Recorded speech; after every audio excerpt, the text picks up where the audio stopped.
Anj, we've been talking about this for a while, and it just feels like the drumbeat is getting bigger and the ripple effect is getting wider.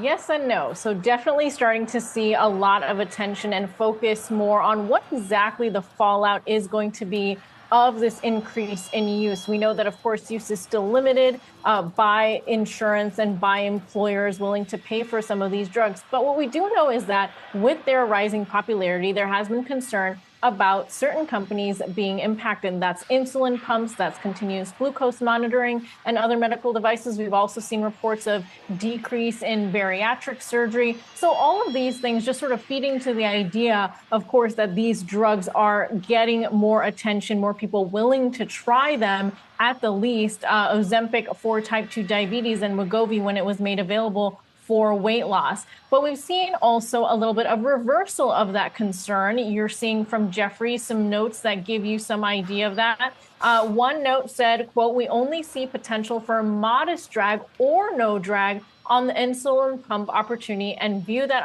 opportunity for continuous glucose monitoring as unimpaired or even helped by GLP-1s. Those are those semaglutide, Wegovy, and Ozempic drugs, as well as Mounjaro. And those drugs are actually helping to enhance monitoring and help those patients actually continue to do a better job of being compliant with their use. There have been, of course, some studies that have looked at whether or not eventually over time diabetes patients would be weaned off of insulin as a result of use of these. But there's also others that look at bariatric surgery paired with Ozempic and the benefit there. And the opportunity for type 1 diabetes is not impacted by these drugs. So there is still opportunity for these. In another note, Jeffries cleverly called these stocks that have been under pressure as being in quote unquote GLP-1 jail, saying that given sentiment overhangs around GLP-1s, we are realistic in thinking it may take some time for these stocks to be released from quote GLP-1 jail. So, with, of course, the frenzy of interest, we're starting to see some of that waning and sort of some of that reality check sort of playing a role.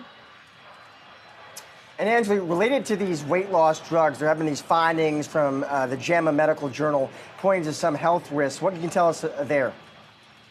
That's right. Ongoing look at long-term effects of these drugs or how exactly they're impacting the body. A new one looking at what's known as stomach paralysis, or that is the stopping of processing of food in the stomach. Meanwhile, there's also been another recent study in the last few weeks looking at the digestive tract and sort of stopping the function there. So while these drugs do slow down, the digestive process, they could slow it down too much. And so those are some of the concerns that are coming to light, adding to the additional side effects we know that are continuing to be monitored.